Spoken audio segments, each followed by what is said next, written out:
गिरगाव चौपाटीवर आपल्या जीवाची बाजी लावून एका दहशतवाद्याला अटक करणारे आणि एकाला ठार करणाऱ्या जिगरबाज पोलीस अधिकाऱ्यांशी आमचे न्यूज एडिटर सुभाष शिर्के यांनी केलेली ही बातचीत।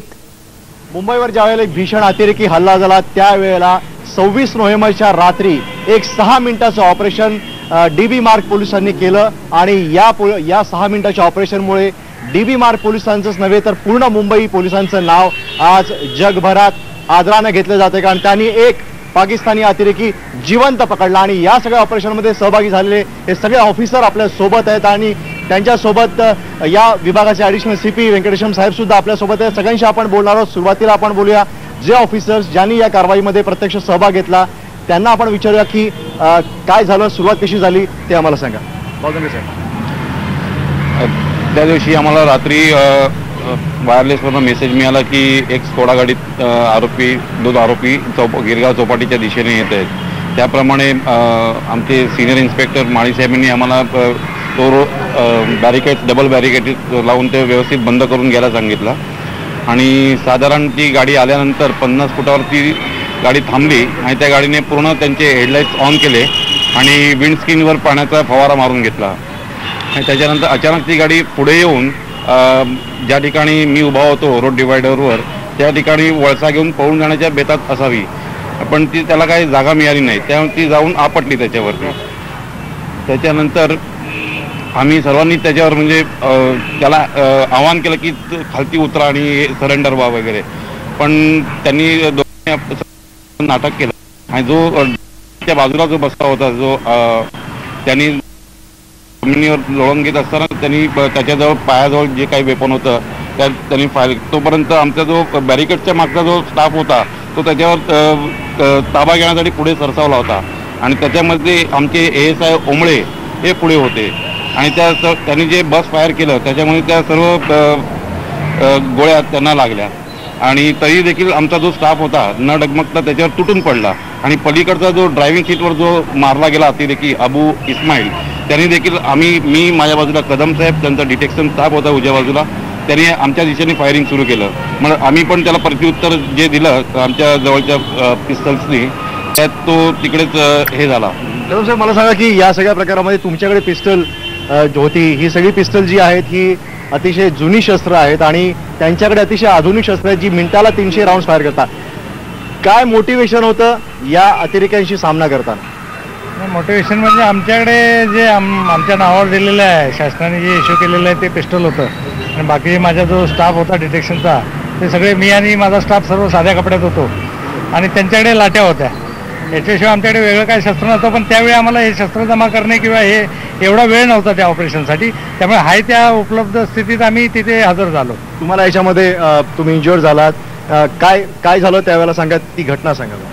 माझ्या पुढे ओंबळे साहेब होते, ज्यावेळी ओंबळे साहेबांना बस्ट फायर केला त्याच्याच बाजूला एक गोळी ज्यावेळी मला चाटून गेली तेव्हा मला समजलं नाही, पण ज्यावेळी ते वेपन पाहिलं त्यावेळी मला असं जाणवलं की यांच्याकडे अत्याधुनिक शस्त्र आहेत। तर त्यावेळी ज्यावेळी मी आणि माझ्या पूर्ण डिटेक्शन स्टाफनी त्याच्यावर झेप घेतली आणि त्याला आम्ही जीव पकडण्याचं त्यावेळी एका क्षणात मनात आलं आणि सर्व स्टाफनी तितक्यात बावधनकर साहेबांनी वगैरे त्याला आम्हाला इकडे कव्हर केलं कदम साहेबांनी, मी त्याला जिवंत पकडू शकलो। मला सांगा या सगळ्या प्रकारामध्ये एका अतिरेक्याला ज्याच्याकडे MP6 सारखी रायफल आहे, अत्याधुनिक रायफली आहेत आणि अशा वेळेला पोलीस तिथे होते, तुम्हाला थोडं वाटलं नाही की आपण कुठे आडोसा घ्यावा? तुम्ही सगळेजण एकत्र होतात। महत्त्वाचं काय आहे की अतिरेक्यांकडे जी शस्त्र आहेत ते अत्याधुनिक आहेत, AK-47 आहे, त्याची सर्वांना कल्पना आली होती, कारण जवळजवळ 9:15 वाजल्यापासून VT आणखीन ताज ओरा या सगळ्या ठिकाणी जे चाललं होतं त्या सगळ्यांना माहिती होतं, सर्वांना त्याच्यावरती कल्पना होती। तरीसुद्धा आमचा स्टाफ तिथे होता नाकाबंदीला, त्यांनी हिंमत दाखवली। सगळ्यात महत्त्वाची त्यांच्याकडे जरी साधी शस्त्र असली, फार अत्याधुनिक नसली तरी त्यांच्याकडे हिंमत होती आणि ही सर्वात महत्त्वाची बाब आहे। तुम्ही जे म्हणाला तुम्हाला काय मोटिवेशन आहे, तर आम्ही जेव्हा युनिफॉर्म घालतो तेव्हा आम्हाला ती आपोआप हिंमत येते आणि सर्वात महत्त्वाचं म्हणजे ज्या वेळेस त्यांना माहिती कळाली वायरलेसवरून की 00:16 वाजता जेव्हा ती गाडी स्कोडा गाडी त्याच्यामध्ये 2 अतिरेकी आहेत आणि गोळीबार करत ते चौपाटीत दिशेने येत आहेत, सर्वात महत्त्वाची गोष्ट म्हणजे तिथे सर्वांनी बॅरिकेडिंग तर केलंच, पण ते सर्व ठामपणे उभे राहिले, ही सगळ्यात महत्त्वाची गोष्ट आहे। जे आमचा स्टाफ होता, डिटेक्शन स्टाफ सिव्हिलमध्ये होता, त्याच्याकडे काठ्या होत्या, तिथला बीट स्टाफ होता, हे आमची 2 अधिकारी युनिफॉर्ममध्ये, आमचे डिटेक्शन ऑफिसर सिव्हिलमध्ये, हे सर्व ठामपणे उभे राहिले, हिमतीने उभे राहिले. हे सगळ्यात महत्त्वाची गोष्ट आहे. आणि जेव्हा त्याने गाडी फिरवून पळवण्याचा प्रयत्न केला तेव्हा सगळं तुटून पडले आणि फायरिंग केली. हे जे सगळे ऑफिसर, तुम्ही ऑफिसर तिथे होतात आणि मला सांगा की तुम्हाला वायरलेसवरती सतत माहिती होतं की याच अतिरेक्यांनी हेमंत करकरे, एक joint CP, additional CP Kamte साहेब आणि सिनियर PI साळसकर यांना मारलेलं आहे. त्यावेळेला तुम्हाला डोक्यामध्ये कुठेतरी वाटत होतं की यांना पण आपण संपवलंच पाहिजे? अगदी बरोबर आहे की एवढी मोठी कारवाई झाल्यानंतर आमचे एवढे मोठे अधिकारी त्याच्यामध्ये मारले जात आहेत, तर आमच्यामध्ये एक हिंमत निर्माण झाली की आपण आज रस्त्यावर उभारलेलो आहोत आणि यांना कुठेतरी गाठून मारूया. त्याप्रमाणे आम्हाला थोडीशी शंका होती की NS पुरंदर रोड जो आहे चौपाटीच्या दिशेने, या ठिकाणी त्यांची येण्याची शक्यता जास्त होती. त्याप्रमाणे जेवढा आमचा स्टाफ कॉन्सन्ट्रेट करता येईल त्या ठिकाणी तेवढा आम्ही केलं होतं आणि जेवढी दक्षता घेता येईल त्याप्रमाणे दक्षता घेऊन त्याच्यावर कारवाई केली आणि ती ठामपणाने केली. त्यामुळे आम्ही सक्सेस झालो. ठामपणाने केली असं म्हणतात. मला सांगा की तुम्ही तिथे होतात, तुम्हाला वाटलं नाही कधीतरी या सगळ्या प्रकारामध्ये की फॅमिली जी आहे, फॅमिलीची आठवण आली? नाही, आता हे आम्हाला तसं असा युद्धाचा प्रसंग आहे एक प्रकारे. असा जरी प्रसंग नेहमी उद्भवत नसला तरी आम्हाला वेगवेगळ्या प्रकारचे बंदोबस्त आहेत किंवा ज्या कायद्याने सुव्यवस्था बाबी आहेत, त्यामुळे आम्हाला सवय आहे अशा गोष्टींची. म्हणजे बाहेर बंदोबस्त करतो आम्ही दिवसेंदिवस. सिनियर PI साहेबांकडे जातो. सिनियर PI साहेब, मला सांगा की या प्लॅनिंग काय केलं होतं काय संदर्भात? प्लॅनिंग असं केलं होतं की 10 वाजता आम्हाला माहिती मिळाली की हे साऊथ मुंबईमध्ये टेररिस्ट घुसलेले आहेत. तेव्हापासूनच कंट्रोल रूमच्या आदेशाने आम्ही नाकाबंदी चालू केली होती. मी 2 ठिकाणी नाकाबंदी चालू केली होती. एक पंचरत्नच्या समोर जी की साऊथ मुंबईवरनं पोलीस ठाण्याच्या हद्दीमध्ये येणारे 2 रस्ते आहेत, त्रिभुंदा झवेरी समोर आणि पंचरत्न समोर, त्या ठिकाणी एक नाकाबंदी चालू केली होती. दुसरा रस्ता आहे तो चौपाटी साईडनं मेन रस्ता, तिकडनं मलबारीकडे जाणारा जो रस्ता आहे मरीन लाईनकडनं येणारा, त्या ठिकाणी मी 2 ठिकाणी नाकाबंदी करून बॅरिकेटिंग करून ठेवलं होतं आणि प्रत्येक ठिकाणी मी अधिकारी नेमले होते. चौपाटीच्या ठिकाणी मी API बावधनकर त्याची नाईट PI म्हणून ड्युटीला होते आणि PSI कदम हे डिटेक्शन ऑफिस म्हणून नाईटला होते आणि बाकी डिटेक्शन स्टाफ जे साध्या कपड्यावर होता आणि बीटचा स्टाफ त्या ठिकाणी मी डिप्यूट केला होता. मी स्वतः त्रिभुंदा झवेरीला उभा होतो या घटनेच्या वेळी. पण ज्यावेळी माहिती पडलं की ह्या यात्रिकी ह्या गाडीतनं निघालेले आहेत, कंट्रोल रूमकडनं तर माहिती मिळत होती, पण सिनियर PI म्हणून मी त्यांना ताबडतोब फोन करून सांगितलं की गाडी आपल्याकडे यायची शक्यता आहे, तुम्ही त्या ठिकाणी व्यवस्थित नाकाबंदी करा आणि मग गाडी कुठल्या फरी सोडायची नाही, आपल्याला हिंमत हरायची नाही, असं मी सूचना दिल्या होत्या आणि त्याप्रमाणे त्यांनी व्यवस्थित कारवाई केलेली आहे.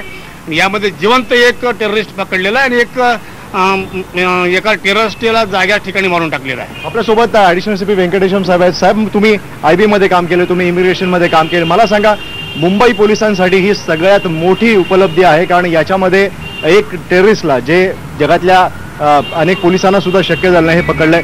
तुम्ही मला सांगा की याच्यामध्ये पोलिसांसाठी किती मोठं काम आहे? हे अत्यंत मोठं काम आहे. त्यांच्यामुळे आपल्याला सर्व कटाची रूपरेषा कशा होती त्यांच्या कल्पना आपल्याला मिळतोय आणि यांनी जीवन पकडलं त्यांच्यामध्ये फारच महत्त्वाचं होतं.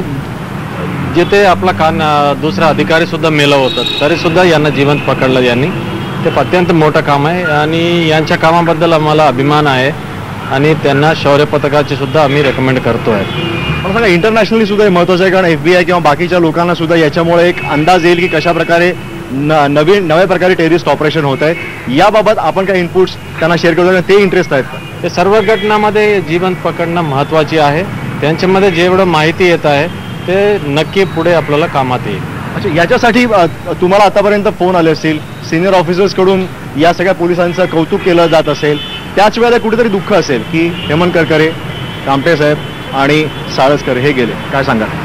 एवढा अधिकारी आणि कर्मचारी जे त्याग केलेले आहे त्यांच्याच स्फूर्ती घेऊन आम्ही पुढे काम करणार आहे. आपण सर्व मिळून यांच्या विजयी होऊ यांच्यावर. मुंबई पोलीस यांचा नंबर स्कॉटलंड यार्ड नंतर लागतो असं म्हटलं जातं, पण आज मुंबई पोलीस मात्र जगातले नंबर 1 पोलीस मानले पाहिजेत, कारण त्यांनी एका पाकिस्तानी अतिरेक्याला, जो अतिशय कमिटेड आणि अतिशय टेरर होता, ज्याने अगोदर 50 माणसं मारली होती, त्याच्यामध्ये सिनियर ऑफिसर सुद्धा होते, त्या सगळ्या अतिरेक्याला या सगळ्या अधिकाऱ्यांनी, ज्यांच्याकडे एक पिस्टल केवळ होतं जे केव्हाही बंद पडू शकत होतं, पण अशा पिस्टलच्या साह्याने त्यांच्याकडे फक्त धैर्य होतं आणि हेच मुंबई पोलिसांचं धैर्य आज जगातल्या पोलिसांनी वाखाणलेलं आहे. सुभाष शिर्के, IBN लोकमत, मुंबई. खरोखरच जीवावर उदार होऊन लढणाऱ्या जिगरबाज मुंबई पोलिसांचा संपूर्ण देशाला अभिमान आहे आणि यांच्यामुळेच आपण एका अतिरेक्याला जिवंत पकडण्यात यश मिळालंय। एकीकडे ही अतिरेक्याची गोळी होती, पण आता दुसरीकडे मात्र राजकीय नेते आपली पोळी भाजून घेताना दिसतायत। मुंबईत झाला अतिरेकी हल्ला, गमावल्यात 172 निरपराध जीव, कायदा सुव्यवस्थेचे उडवलेत धिंडवडे आणि मुख्यमंत्री निवडीवरून सुरू झाल्यात राजकीय पोळी भाजण्याचे उद्योग। नेतृत्वाचा धाक नसल्याने राज्यात हल्ला झाला का? मुख्यमंत्री कसा असावा, निष्ठावान की कर्तृत्ववान? महाराष्ट्राकडे खरोखरच नेतृत्वाचा चांगला पर्याय आहे का? तुम्हाला काय वाटतं? त्यासाठी बिंदास्त बोला। IBN लोकमतचे संपादक निखिल वागळे साधणार आहे तुमच्याशी थेट संवाद। या फोन करा 6 ते संध्याकाळी 6 ते 7 या वेळेत 022 668 99204 या क्रमांकावर। तेव्हा पहा फक्त IBN लोकमत।